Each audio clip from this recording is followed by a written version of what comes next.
The Braves made 4 trades in a 5-day span leading up to Tuesday's trade deadline. They are, at least on paper, a better team now than they were last week. Let's start with the bullpen. The Braves first got Johnny Venters, who had not pitched in the big leagues for 6 years until he returned with Tampa Bay earlier this season.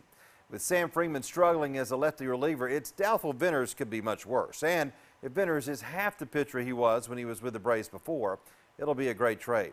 Venters is not the same pitcher he was back at the start of the decade. He's had 2 more Tommy John elbow surgeries, and he actually needed another one but opted to avoid a potential career-threatening 4th TJ procedure. Venters doesn't throw hard, but he can still pitch. Then the Braves got Brad Brach from Baltimore. He's not had a great season, but Brach has been a solid reliever for Baltimore for several years. He'll be an improvement over Peter Moylan, who has struggled a bit. Both Venters and Brach came over for basically nothing.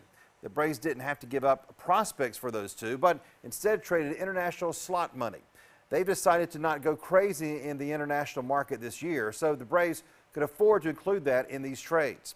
Then the Braves got Adam Duvall from the Reds on Monday night. He's averaged 30 home runs and 100 runs batted in his last 2 seasons. Duvall will play left field against left-handers, moving Ronald Acuna over to center and sending Ender Inciarte to the bench.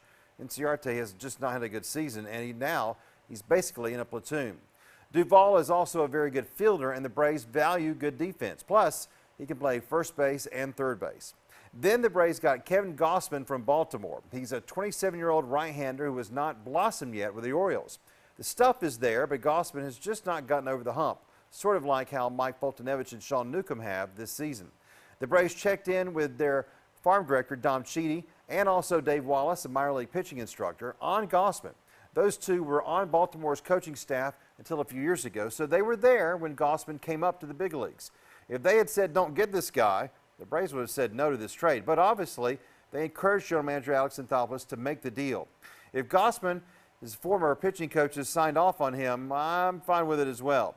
The Braves just needed Gausman to turn the corner and get out of the American League East might help more than anything.